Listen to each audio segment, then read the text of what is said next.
Physically connecting the Indian and Pacific Ocean is the nation of Indonesia, where 60% of the world's maritime trade passes through. Both the United States and China are investing billions of dollars competing for Indonesia's affection, trying to win them over as an ally and bestie. Because if either side is able to win Indonesia over, it would tip the balance of power wildly in their favor. This is because they've quietly become the biggest economy in Southeast Asia and the fourth most populous country in the entire world. They have a massive military of 400,000 personnel as of 2023. The same year, they approved a 20% increase, a hike to the defense spending. This narrow choke point is where 2/3 of China's entire trade volume sails through. The western entrance to the Strait of Malacca lies in Indonesian waters, but it's also home to competing investments from the West. Here's how the United States Free and Open Indo-Pacific Strategy document puts it. Quote, "This region supports more than 3 million American jobs and is the source of nearly $900 billion in U.S. foreign direct investments in the years ahead. As the region drives as much as 2/3 of global economic growth, its influence will only grow, as will its importance to the United States." When this strategy was first officially announced by U.S. President Trump in November 2017, it sent shockwaves through Chinese defense and academic circles. It wasn't a cowboy unilateral move. It was done in partnership with Japan, India, and Australia. From China's perspective, their academics have written and debated this plan, but many of them suspect it's not about free and open trade, but they believe it's instead about containing China. Can it be a bit of both? Either way, Indonesia and cooperation from the rest of the ASEAN countries are a major part of this strategy's success or failure. What all this boils down to is that Washington and Beijing are in competition with each other to become friends with Indonesia. They're even the world's third largest democracy. And yet foreign policy experts are calling Indonesia one of the last remaining swing states in the global community. A swing state is where support for one side is unpredictable. Indonesia is a major part of the 10-member Association of Southeast Asian Nations, or ASEAN. ASEAN, when combined as a whole, they rank as the 5th largest economy with a combined population of 662 million people and a GDP of $10 trillion, or 6.5% of the global GDP. They're kind of a big deal. For context, NATO has around 900 million people under their security umbrella. Are there any clues in Indonesia's unique history that give us a hint as to whether they'll choose to align with the United States or China? What are the reasons Indonesia is suspicious of any potential US or Chinese alliance? Why is the country increasing their spending on defense and modernizing their military today? But first, if you're concerned about your browsing security like me, or you just want to get rid of all those annoying ads, then you want to look into Proton VPN, a community-supported VPN service that's revolutionizing online security. Doesn't it seem like every website you go to is pushing an ad for something you were just browsing or maybe even just thinking? And it really makes you curious about the security of those sites and who's getting access to your data. Proton's ad-free and malware-free platform is trusted by over 100 million people worldwide and offers a robust suite of cybersecurity options. With Proton VPN, you can protect your browsing activity, access geo-block content without any bandwidth restrictions, all while ensuring complete privacy because Proton does not log or share your data with third parties. Right now, Proton is offering 1 month free with their 12-month plan and 3 months free with their 24-month plan. So if you want to get ahead of cyber criminals, just click the link in the description below and download Proton VPN today and ensure your browsing activity stays private. You give them the liver, but they still ask for the heart. This is spice. Indonesia was one of the original spice islands, which made them incredibly valuable to colonialists. Historically, Indonesia was under Dutch colonial rule for heckin' 3.5 centuries between 1816 and about 1941, where they constructed roads, bridges, oil infrastructure, and helped establish a legal system and governance. It was also extremely oppressive and entirely based on extracting resources from Indonesia. They forced their people into labor and suppressed their cultural identities to prevent any form of rebellion, while the Dutch profited off of Indonesia. It was pretty ugly. Then there was a brief Japanese occupation during World War II that kicked the Dutch out, after which the Dutch tried to return to reclaim their old territory, but Indonesia's people had a taste of not being under Dutch rule, and they liked it. A rising nationalist movement in the country challenged the Dutch. In 1945, Indonesia declared independence, which they started to fight for through a combination of diplomatic negotiations, armed resistance. The Indonesian War for Independence was from 1945 to 1949, and it involved 240,000 Dutch soldiers who participated in the war, of which 6,200 were KIA, and an estimated 25 to 100,000 total Indonesians lost their lives. Once the United States realized how important this region was to countering the Soviets, they played a major role in pressuring the Netherlands to withdraw their colonial troops in late 1940s by threatening to cut off Marshall Plan aid if they refused, essentially millions and millions of dollars. That worked, and the Dutch left, ferried out on American sea lift. Finally, Indonesia gained their hard-fought-for independence and sovereignty in 1949. One of Indonesia's early prime ministers, Muhammad Hatta, instantly recognized his nation's predicament as the Cold War started. He said, quote, "Indonesia is rowing between two reefs," meaning they're in between two great powers, the US and the Soviet Union. They needed to choose their foreign policy carefully. American diplomat of the 1960s, George Kennan, stated that Indonesia was the most crucial issue at the moment in our struggle with the Kremlin. From America's point of view, from the 1940s to the 1960s, he sat back and watched as communism gained ground in Korea, Indochina, and mainland China. From their point of view, where communism went, so too did authoritarian dictators. The big concern for them was that Indonesia would follow suit. As early as 1955, there was a large American defense program training and educating Indonesian soldiers at Fort Leavenworth, Kansas. Couldn't be more different than Indonesia. Major Richard W.B. Houghton wrote an outstanding publication titled Jakarta Knows Best for the U.S. Army's Command and General Staff College. He stated, U.S. military assistance to Indonesia began almost as soon as the ink was dry on the Netherlands' transfer of sovereignty in December 1949. By June 1st, 1950, Indonesia had already received equipment from the United States, including 50 jeeps, 21,000 rifles, 1,000 machine guns, 500 gas masks, and ammunition for all the above. Shortly after that, they received armored vehicles. The rice has become porridge.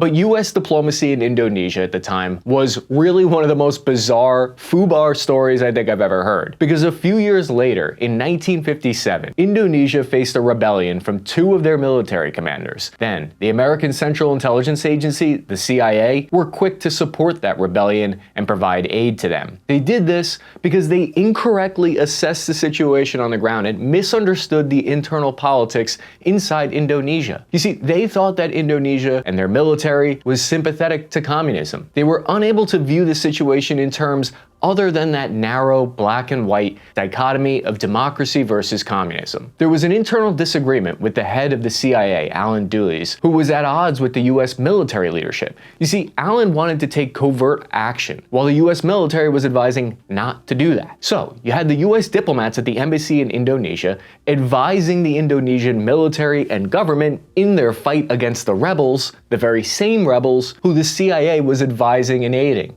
Yes, the US government was working at cross purposes, actually fighting against themselves. Their covert right arm wasn't talking to the rest of their overt body. In response to the rebellion, the first president of Indonesia, Sukarno did several key things. He declared martial law and nationalized all the remaining Dutch assets in Indonesia, taking control of them. Now, the CIA mistook that act of nationalizing of all the assets under government control as a communist move because they didn't understand the nation's internal politics. It was actually a move against their former colonial power, not a communist one. These actions had an ironic effect though, because they increased the power and influence of the Indonesian army, which in turn weakened the PKI communists in the country. In hindsight, the CIA misread the situation and it was a pretty major blunder. The CIA-supported rebellion was crushed by Sukarno and the Indonesian army. The CIA realized the mistake and tried to remedy it. Not sure what kind of card you send that says, "I'm sorry for trying to overthrow your government." Apparently, the weapons card, because America began supplying weapons to Indonesia and the relationship quickly got better. 20 Indonesian infantry battalions were equipped for about $7 million or $74 million today. President Sukarno reportedly had a soft spot for the beautiful American C-130, so they had one delivered to his forces as a gift. This is how you build trust, giving leadership the toys they want. The US military even gave Sukarno a joyride in the C-124 Globemaster transport that delivered all the aid to his country, which he reportedly got a kick out of. There is a prawn, hiding behind the rock. Of course, it wasn't just US meddling. The Soviet Union's involvement in Indonesia is fascinating and in some weird ways mirrors the new Cold War we're seeing today with the US and China. Thanks to the release of formerly secret Soviet Communist Party and Foreign Ministry materials, combined with what's called the Gosplan documents, this all adds detailed information on how the Soviet Union's involvement shaped their history. What is Gosplan? This declassified CIA document states 50,000 Soviets worked there. Gosplan is like a libertarian's worst nightmare. It was responsible for central planning in the Soviet Union. Gosplan administered 5-year plans that governed the whole USSR. That's why we now know that between 1945 and 1965, the Soviets sent extraordinarily large quantities of aid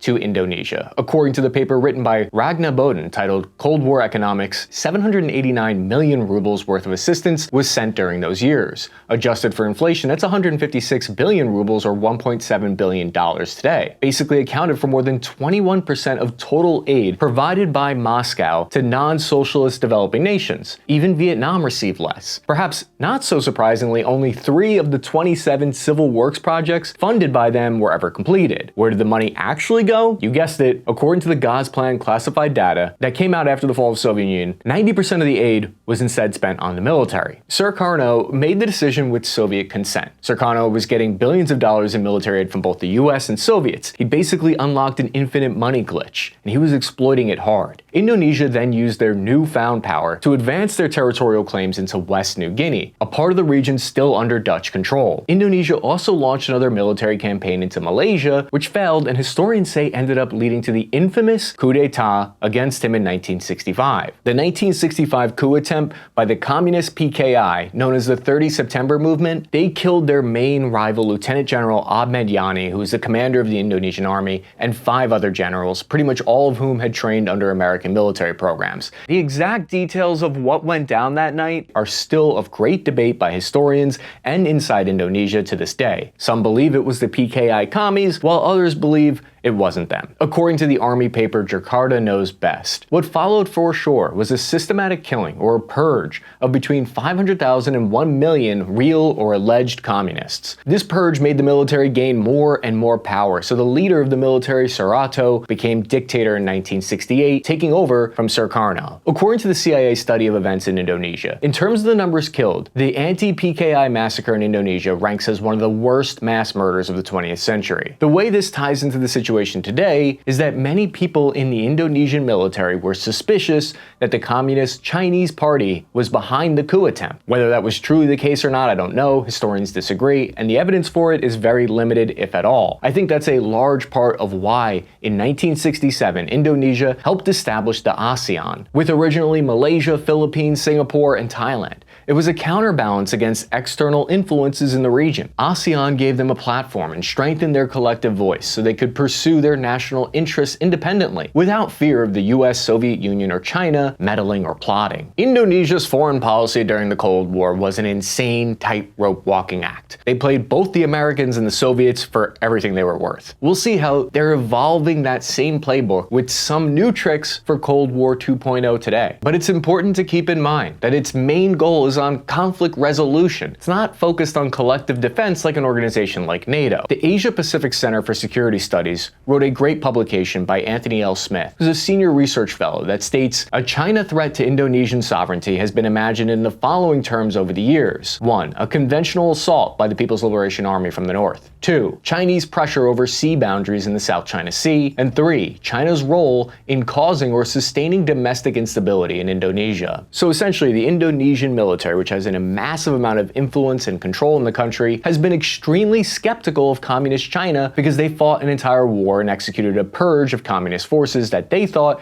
tried to overthrow them. Similar to how the US had a bad guy to point to in terrorism, the second president of Indonesia, Suharto, had a bad guy boogeyman of communism to point to during his rule. Whether it was justified or not, what it did was cut off relations with China. This is why their relations with China didn't even start until 1990, which is extremely late in the game. In 2023, 68.5% of ASEAN respondents to a poll said they were worried about China's growing regional political and strategic influence. The archipelago nation is made up of roughly 18,000 islands, with a landmass 3 times that of Texas, while being wider than the entire continuous United States. Now you might think all these water obstacles would make an invasion difficult, and that might be true, but they also make it tougher to administer and rule over the divided islands. So between the end of the Cold War and today, Indonesia has quietly become more powerful. Now that a new kind of quasi-Cold War 2.0 is happening, Indonesia finds themselves in a very different position than last time around, less vulnerable to outside influence. Like a ring with a gemstone, so is a wise person with their words. The term Indo-Pacific that the US officials coined for this region is a relatively new concept. It defines a geopolitical region that encompasses more than half the Earth's surface, from the west coast of America to the east coast of Africa. All ASEAN countries are essentially supporters of the US Indo-Pacific strategy, while at the same time, they're cautious not to align themselves with the US as to avoid retaliation from Beijing and China,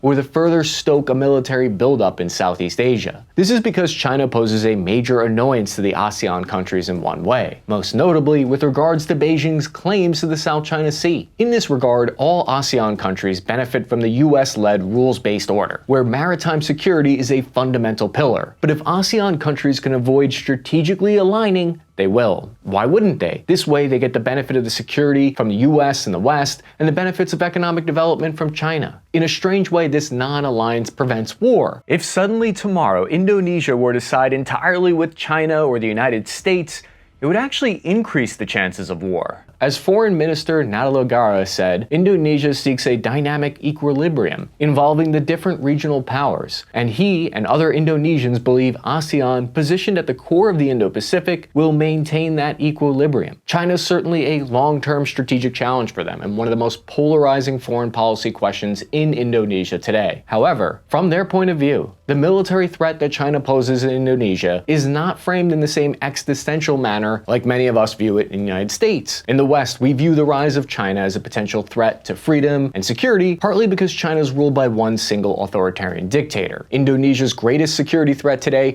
are from extremist groups located in their country. 87% of the country is Muslim. Unlike in the Middle East, Africa, and South Asia, Islam spread peacefully in Indonesia. One of the primary reasons for Indonesia's strong Muslim presence is its historical ties to the Arab world that started all the way back in the 13th century through trade and Islamic missionaries. The gradual conversion of local populations to Islam during these periods contributed significantly to the spread of the religion across the archipelago. Over time, Islam became deeply rooted in the social fabric of the Indonesian society, shaping aspects of life from language and arts. However, the Jamaah Islamiyah is the extremist element inside Indonesia that seeks to establish an Islamic state inside the nation, meaning they want Islamism. And so Indonesia is a little more difficult to maintain territorial integrity because it's split across so many islands. They face separatist movements seeking greater autonomy or independence. Tigers die because of their stripes. So who, if anyone, is winning the competition for Indonesia's affection? When you look at the vast majority of military equipment in Indonesia and their armed forces today, it's 99% armored vehicles, artillery, firearms, and fighter jets, largely from Turkey, France, the UK, and US. This includes 33 fighters, 103 of the Leopard 2 main battle tank from Germany. You got the Scorpions from Britain, toss in some 100 AMX-13 tanks, you get the idea. It's starting to look like a dang NATO party. There are a few pieces of Chinese equipment that sneak in there. You got some mortar tubes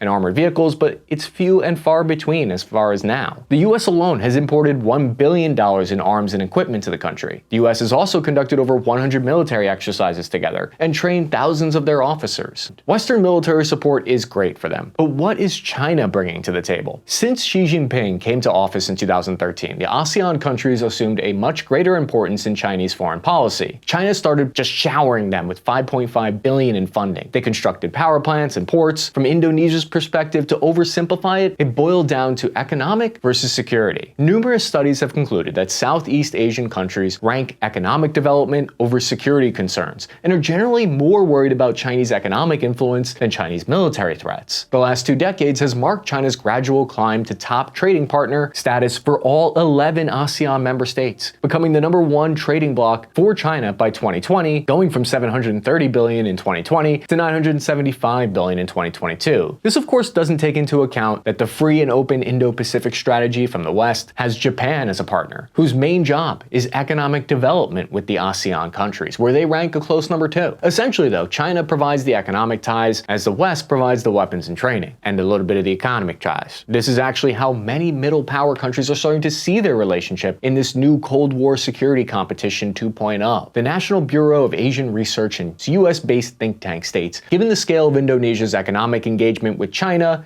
in recent years, the US might have no choice but to rely on the relationship with Indonesia's military. The game plan for Indonesia is to accept Western aid, but not get too cozy with them to avoid antagonizing Beijing, which would stoke further military buildup there. Indonesia is unlikely to want to join any alliance in the region because they don't want to upset the delicate balance of power. About 15 years ago, the country of Indonesia launched a military modernization effort called Indonesia's Minimum Essential Force Plan. They're buying new fighter aircraft and frigates, increasing spending from 20 to 25 billion a year, but that's still very low, less than 1% of their total GDP on defense, less than many in their region spend. The ISS Military Balance blog wrote a great, outstanding article by Evan Laxmana, and he put it this way: 33 countries have supplied arms to Indonesia. Indonesia's a hodgepodge of foreign-sourced arms and equipment has allowed policymakers to claim no country can veto Indonesia's modernization drive. But it also means the cost of maintenance, repair, and overhaul, as well as training, education, and exercises to operate a multitude of different weapon systems, have ballooned. I think part of the reason as to why Indonesia might be flying under the geopolitical radar right now is because they don't have a major diaspora population as large as some other countries. They have immigrated to the Netherlands, Malaysia, Saudi Arabia, the United States, Australia, and Singapore, among others, but many Indonesians say that they would rather live in their home country than move abroad. They've also ingrained neutrality in their DNA. They don't side with any major power. I read a comment by an Indonesian who described it as, "You won't hear us as allies of the West or Chinese puppets like you hear about some other countries." So they don't make as many headlines in the alarmist clickbaiting economy.